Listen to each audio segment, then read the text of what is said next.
Bible ఇవ్వలేదు, కొత్త నిబంధన ఇచ్చి చదువుకోమన్నాడు. ఇస్తే కదా మీకు ఇచ్చింది, బరువేలు పెట్టలేదు కదా. పాత నిబంధన మొయ్యలేదు కాంటిది అని చెప్ప 3వ అధ్యాయం చూడండి. 3వ అధ్యాయం 4వ వచనంలో దేవుని దృష్టికి విలువ గలది. 4వ వచనంలో సాధువైనట్టు మృదువైనట్టునైనా గుణమాన అక్షయ అక్షయ అలంకారము గల మీ హృదయపు అంతరంగ స్వభావము. ఇక్కడ పుట్టినడుచులు అంతరంగ పురుషుడు అంటే మీకు అలంకారముగా ఉండవలను, అది దేవుని దృష్టికి విలువైంది. దేవుడు పరలోకంలో ఉన్నాడు చెప్పాను మీకు. పరలోకం అక్కడి నుంచి చూస్తున్నాడు.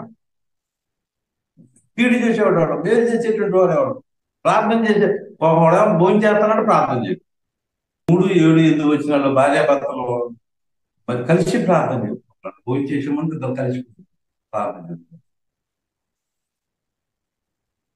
ఈ రీతిగా క్రీస్తు యొక్క స్వారూప్యత మనం సంపాదించుకునేటువంటి వారంగా మనం ఉండాలని, ఈ పరిశుద్ధాత్మ యొక్క పాత్ర ఏంటంటే మనల్ని పరిశుద్ధులుగా చేస్తూ ఉన్నట్టుగా మనం చూస్తా ఉన్నామండి. అందుచేత ప్రియమైనటువంటి వారు ఇక్కడ మనం నేర్చుకునేది ఏంటంటే దేవునికి భవిష్యత్ జ్ఞానం ఉంది. చూసారండి, భవిష్యత్ జ్ఞానం ఉంది. అయితే ప్రియమైనటువంటి వారు ఎప్పుడు కూడా మరి కొత్త నిబంధన వచ్చేసరికి చూసారు దేవుని యొక్క జ్ఞానం, మరి ఆయన నిజమైనటువంటి యేసుప్రభువు వారు పరలోకాల నుంచి రావటం, సిలువ వేయబడటం, చనిపోవటం, 3వ దినాన్ని తిరిగి లేకటం అనేటువంటిది ఆయన యొక్క చిత్తం, ఆయన యొక్క భవిష్యత్ జ్ఞానం అది. ఎందుకంటే 1:19 అమూల్యమైనటువంటి రక్తం చేత అనగా నిర్దోషమును నిష్కళంకమునకు గొర్రెపిల్ల వంటి క్రీస్తు రక్తం చేత విమోచింపబడతారని మీరు ఎరుగుదురు. యేసుప్రభు వారి యొక్క మరి అక్కడ యేసుప్రభు వారి యొక్క రక్తం దేవుని యొక్క భవిష్యత్ జ్ఞానం. చూసారా, ఆయన రక్తం ఇచ్చుకున్నటువంటి సంఘం ఆయన భవిష్యత్ జ్ఞానం. ఆ సంఘానికి ఒక బోధ, జగత్పునాది వేయబడి గురించి ఒక బోధ దేవుడు ఏర్పాటు చేశాడు. భవిష్యత్ జ్ఞానాన్ని దేవుడు ఏర్పాటు చేశాడు. ఒక చిన్న పుస్తకాన్ని దేవుడు ఏర్పాటు చేశాడు ప్రియమైనటువంటి వాళ్ళ. అందుచేత మనం ఈ యొక్క జ్ఞానం ఎటువంటి జ్ఞానం అంటే భవిష్యత్ జ్ఞానం. ఈ భవిష్యత్ జ్ఞానం చెప్పుకునేటువంటి ఇప్పుడుకి మనం గతకాలం ఎలా ఉందండి అంటే 1వ అధ్యాయం తీయండి, 16 వచ్చింది, 14, 16 వచ్చింది. నేను పరిశుద్ధుడై ఉన్నాను కనుక మీరు పరిశుద్ధుడై యుండుడని రాయబడి ఉన్నది కదా. మీరు ఇదేలా పిల్లలై పూర్ణపు అజ్ఞానపు దశలో మీ గుడిన ఆశలు అనుసరించి ప్రవర్తింపక మిమ్మల్ని పిలిచిన వాడు పరిశుద్ధుడై ఉన్న ప్రకారం మీరును పరిశుద్ధులై ఉండు. ఇక్కడ ఏమంటాడు 16లో పూర్వపు అజ్ఞాన దశ. దేవుడికేమో భవిష్యత్ జ్ఞానం ఉంది. ఈ సృష్టింపబడమునిపే జగత్పునాది వేయబడమునిపే మన గురించి ఒక భవిష్యత్ జ్ఞానాన్ని ఉంటుంది ప్రియమైనటువంటి వాళ్ళ.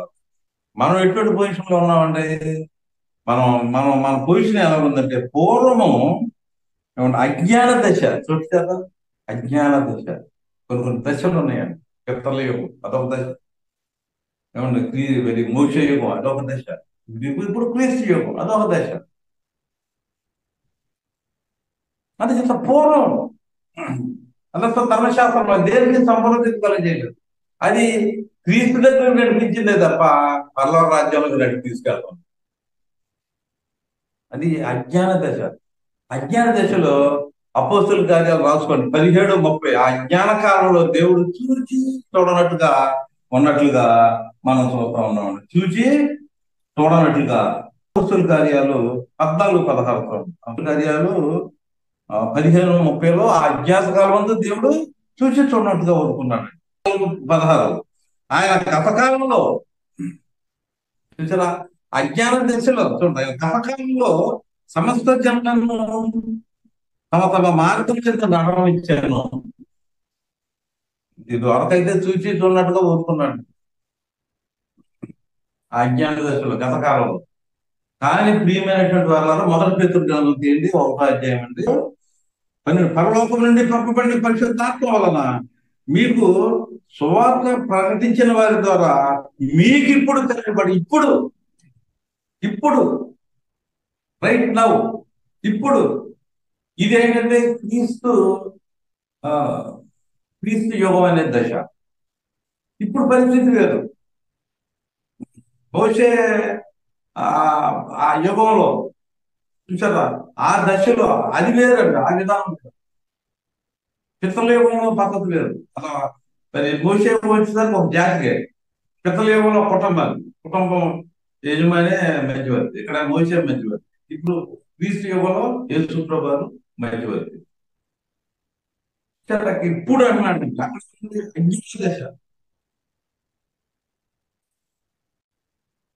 అందుచేత ఈ దశలో మనం ఏం చేసామంటే ప్రియమైనటువంటి వల్ల మనం మనం చేయవలసింది ఏంటంటే, మనం క్రీస్తు యొక్క స్వాధీనతలోకి మనం వచ్చి ఆయన పరలోకం నుంచి పరిశీలన చేస్తూ ఉంటాడు. పరలోకం నుంచి పరిశీలన చేసేసరికి మనం ఎలా ఉండాలంటే, ఆయన దృష్టికి విలువైనటువంటిది ఏంటి, మన యొక్క వ్యక్తిత్వం, ఆయన యొక్క పోలికలు, ఆయన యొక్క రూపురేఖలు, ఆయన యొక్క నైజం. అందుచేత కొత్తగా రావాలంటే పాతలు పోవాలంటే, పాత అజ్ఞాన దశ పోవాలి. బాప్తిసం పొందక ముందు కూడా మనకు అజ్ఞాన దశ.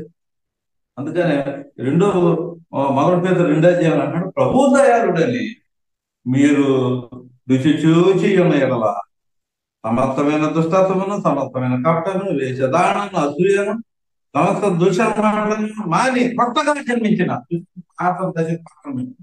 కొత్తగా జన్మించిన శిష్యులను పులివారై నిర్మలమైన వాక్యమైన పాల వల్ల రక్షణ విషయంలో ఎదుగు నిమిత్తము. చూసారా, మొట్టమొదటి యేసుప్రభు యొక్క రక్తం చిందించడం దేవుని యొక్క సంకల్పం, భవిష్యత్ జ్ఞానం. నెంబర్ 2, ఆ రక్తం ఇచ్చి కొన్నటువంటి సంఘం ఎక్కడ ఉంది? అది అపోస్తుల కార్యాలు అంటే మొదటి పేతురు 2 అధ్యాయం 4వ వచనం.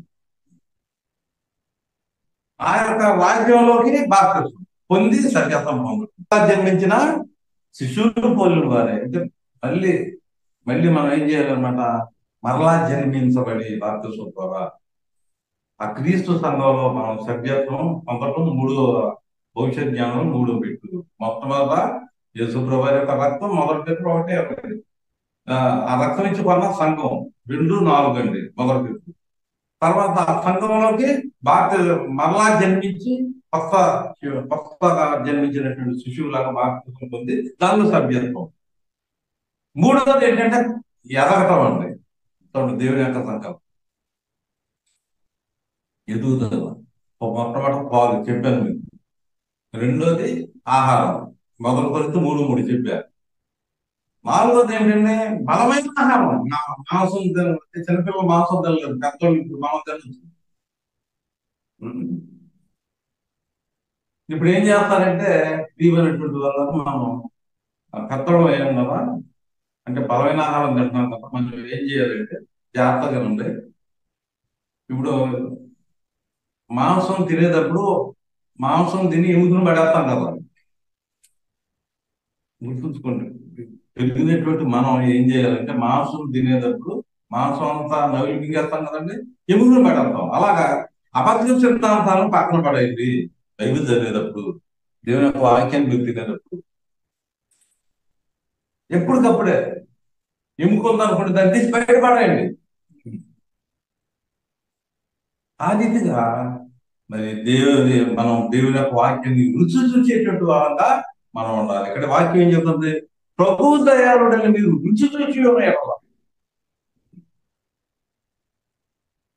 రుచి చూడాలండి. రుచి అంటే ఏంటన్నమాట, దయ నాకు నాకు కరెక్ట్ గా తెలుసండి. నువ్వు టీవీలో చూసా, ఎవడతావా, నువ్వు ఆయనతో మాట్లాడేవా, అది రుచి అంటే. అదే నేను యాపిల్ కాయ చూసాను టీవీలో. యాపిల్ కాయ నువ్వు తినడం రుచి అనుకుంటున్నాను. ఎరగాలి, తెలుసుకోవటం కాదు. తెలుసుకోవటం అంటే వేరు, రుచి అంటే ఎరుగుట. నా కలెక్టర్ గారితో నేను విన్నాను గురించి, ఆయన గురించి తెలుసు నాకు బాగా. కుదరదు ఆయనతో మాట్లాడగలరా, అనుభవం ఉంది ఆయనతో. అనుభవంలో 2 రకాలు ఉంది. యేసుప్రభు అనుభవ జ్ఞానం లేదు. ఆయన శరీరంతో ఈ లోకంలో ఎన్నో బాధలు పడి, మొదటి పేతురు 2వ అధ్యాయంలో మనం చూసినట్లయితే 22వ వచనంలో ఆయన పాపం లేదు, ఆయన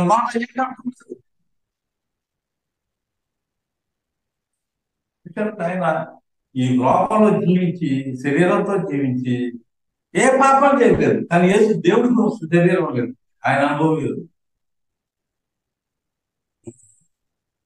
చూసారు అనుభవాలు ఎలా ఉన్నాయో, దేవుడు అనుభవం వేరు, యేసు ప్రభు అనుభవం వేరు. ఏమంటే మన పూర్వపు అజ్ఞాన దశ వేరు, ఇప్పుడు జ్ఞానం వేరు. ఇవన్నీ కూడా తారతమ్యాలు మనం తెలుసుకునేటువంటి వారంగా మనం ఉండాలి. వాక్యం కూడా ప్రార్థన చేసుకున్నాను, అయ్యా వాక్యం చెప్పే విషయంలో నీ పరిశుద్ధాత్ముడి ద్వారా నాకు సహాయం చేశాడా లేదా. అది చేత మనం ఆలోచన చేసేది ఏంటంటే, మనం క్రీస్తు స్వాధిపతులకి మనం వచ్చేటువంటి వారంగా మనం ఉండాలని నేను ప్రత్యేకంగా మనం చేస్తా ఉన్నాను. పరలోకంలో మనకి దేవుడు ఏం చేశాడంటే ఒక స్వాస్థ్యాన్ని దేవుడు ఏర్పాటు చేసినట్లుగా మనం చూస్తా ఉన్నామండి. అందుచేత మనం ఏం చేయాలంటే ఎదిగేటువంటి వారంగా మనం ఉండాలి. అందుచేత మీతో చెప్పినట్టుగా ప్రభు దయాలని రుచి చూసి ఉన్నాయి కదా, రుచి చూడాలి. మనం ఏం చేసామంటే బాప్తిసం బాగానే ఉందండి. ఎప్పుడు 6:4 పరిశుద్ధాత్ముడు రుచి చూసి మళ్ళీ లోపలికి వెళ్ళిపోయామన్నమాట. మళ్ళీ చేసుకున్నాం, తిరిగేస్తున్నాం. ఇది ఎక్కడ దారుణం అండి? ప్రభువుని రుచి చూసావు మంచిదే, పరిశుద్ధాత్మని వరాన్ని రుచి చూసావు ఎప్పుడు 6:4 మళ్ళీ లోపలికి వెళ్ళిపోతే ఎలాగండి? మొదటి పేతురు 4:1 నీ శరీరంలో యేసు ప్రభువులాగా శ్రమలు పొందాలి. సరే, మన యొక్క పంచేంద్రియాలు అంతరేంద్రియాలు. మరి యేసుప్రభు శ్రమ పడినా ఆయన నోట చట్టం లేదు, పాపం చేయలేదు. ఆ రీతిగా మనం పరిశుద్ధముగా ఉండి మనం ముందుకు సాగిపోయేటువంటి వాళ్ళగా మనం ఉండాలి. అందుచేత మరి దావీదు గారు అంటారు, ఈ వాక్యం నాకు చెప్పి తేలిలాగా రుచిగా ఉందంట. సరే, వచ్చిన చదువుకొని మనం ముగించేసుకుందాం. 34:8 అండి, కీర్తన గ్రంథం. యెహోవా ఉత్తముడని రుచి చూచి తెలుసుకొని. పరలోకంలో ఉండేటువంటి దేవుడు, పరలోకం ముఖ్యం కాదు మనకి. పరలోకంలో ఉండేటువంటి దేవుడు ఉత్తముడని. ఏంటి ఉత్తమం? ఏది ఉత్తమం చెప్పండి? ఫిలిప్పీ 4:8 అది ఏది ఉత్తమము? యెహోవా దేవుడు ఉత్తముడని రుచి చూసి తెలుసుకోండి.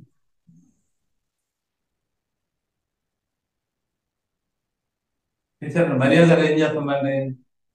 యేసుప్రభు వారి పాదాల దగ్గర దేవుని యొక్క వాక్యం వింటా ఉందండి. ఉత్తమమైనది ఏర్పాటు చేసుకుంది. యేసుప్రభు వారు భోజనం కూడా ఉండిపోవాలి. యేసుప్రభు వారికి భోజనం కూడా వంట చేయట్లేదండి. కనీసం గిన్నెలు కడగటం, ఇల్లు దొరకటం వల్ల, టేబుల్ దొరకటం వల్ల నాక చేస్తుంది ఆ పని. విపరీతంగా పనులు. యేసుప్రభు వారు వచ్చాడు, కళాప కలగటం, అంట్లు మళ్ళీ కడగటం,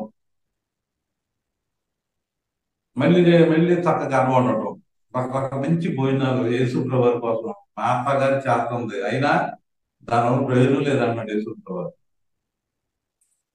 మీ యొక్క మరియమ్మ గారు ఉత్తమమైన దాన్ని ఏర్పాటు చేసుకుంది. ఏది ఉత్తమమో? ఫిలిప్పీ 4:8 యెహోవా ఉత్తముడని రుచి చూసి తెలుసుకోనండి. తర్వాత అందరు బదలాలి.